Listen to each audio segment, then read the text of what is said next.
He pulled up to the old Crawford farm in his beat-up Ford F-150 just to fix a tractor. Calloused hands, grease under his nails, and a little boy waiting back home in Dalton, Georgia. When she stepped out onto the porch, time flat out stopped and away. The girl he'd loved 20 years ago was standing right there, and the look in her eyes said she'd never forgotten him either. "You?" The words slipped out of her mouth like a broken whisper, carrying 8 years of forced silence. The coffee cup trembled in her hands. He froze beside the truck, toolbox hanging midair, knuckles white on the metal handle. The shop owner had said she asked for the best mechanic in North Georgia. He was the only one available that day. "You the one who needed a tractor fixed?" His voice came out rough. "Yeah." The clutch. She took one step down the porch stairs and he saw it. The cheap little silver necklace he'd bought with his very first paycheck when he was 17. A thin chain with a tiny heart pendant that couldn't have cost more than $20. She still wore it. After everything. After 8 years. "I asked for you specifically," she confessed, voice soft but steady. "Called the shop 3 times until they sent you." He dropped the toolbox harder than he meant to. Metal clanged against gravel. "Why?" "Because I never stopped wearing this necklace. Because when I heard you were back in the area, I spent 6 months trying to find an excuse to see you without looking completely desperate." The raw honesty hit him like a punch.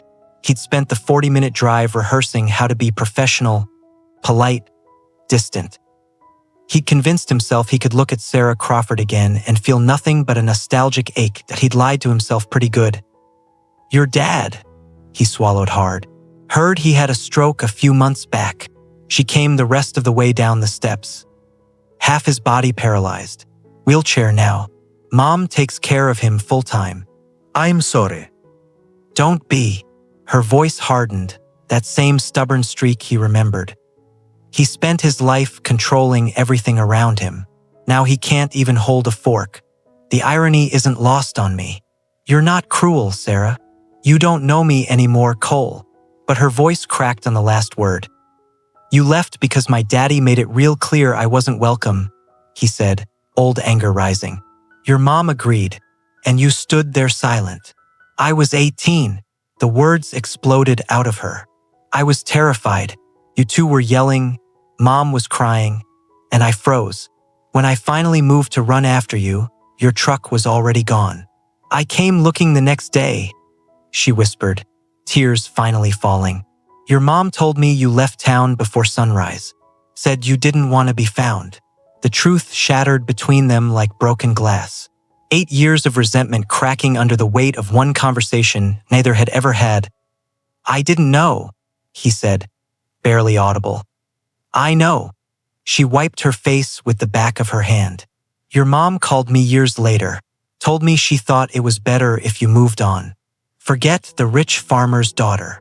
A bitter smile. "She was right, wasn't she? You did move on. You've got a son." "Yeah." His mama walked out. "I raise him alone." "She's an idiot." The words came fierce and instant. "Any woman who leaves you is an idiot." They stood dangerously close now. "My dad was wrong," she said. "Wrong about you. Wrong about everything. Took a stroke for me to finally see it. I feel everything, Cole. I always did." Silence fell. Not the tense kind from earlier, but the kind that happens when two people are standing on the edge of a cliff, deciding whether to jump. "Where's this tractor?" he finally asked, because if he stayed there one more second, he was going to kiss her like 20 years hadn't passed. The repair took 2 full days, 2 days of slow conversation. Rebuilding bridges the years had burned. He showed up early, worked until sunset. She brought cold lemonade, sat in the dirt beside him, asked about his boy. On the second day, when he tightened the last bolt, she leaned against his truck tailgate.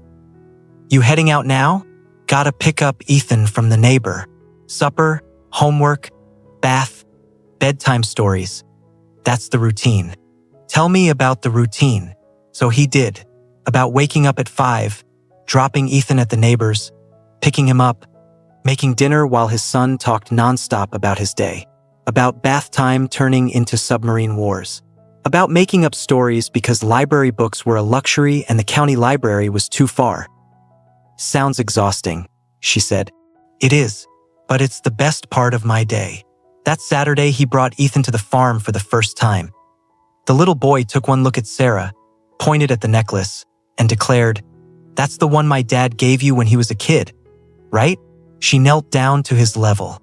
Every single day, Ethan considered this very seriously, then asked, "Can I see the chickens now?" She laughed, the most beautiful sound Cole had heard in 20 years, and took Ethan's hand. Weekends became routine. 3 weekends a month at the farm. 1 weekend in town so Ethan could see school friends. Cole fixed fences, built new garden beds. Sarah planned crop rotation like the agronomy degree she finally got to use. Ethan fed the chickens and watered seedlings like it was the most important job in the world. 1 Sunday evening, Sarah's mom pulled Cole aside. "I was wrong about you," she said quietly. "I judged you for what you didn't have instead of who you were.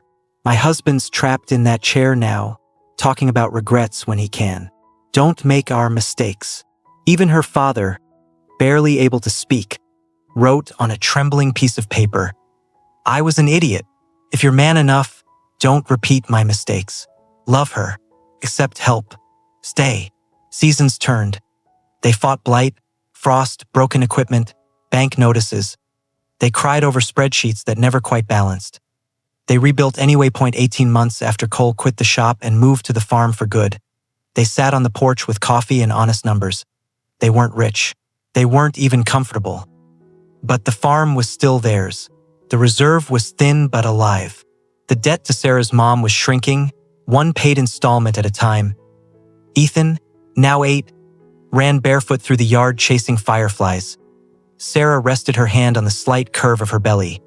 For months along with their second child, Cole looked at the fields they'd planted together, the life they'd fought tooth and nail to keep, and finally answered the question he'd carried for 20 years. "Do I regret it?" he said. "Not for 1 second. We didn't get the fairy tale. We got the real thing. Dirt under our nails, calluses on our hands, love that survived fire. And I'd do every hard, broke, terrifying day again if it meant ending up right here with you." Sarah leaned her head on his shoulder, the little silver heart necklace catching the last light of the day. Sometimes love doesn't look like roses and candlelight. Sometimes it looks like 2 stubborn people who refuse to quit, on a farm, on a family, on each other. And that's the most beautiful love story of all.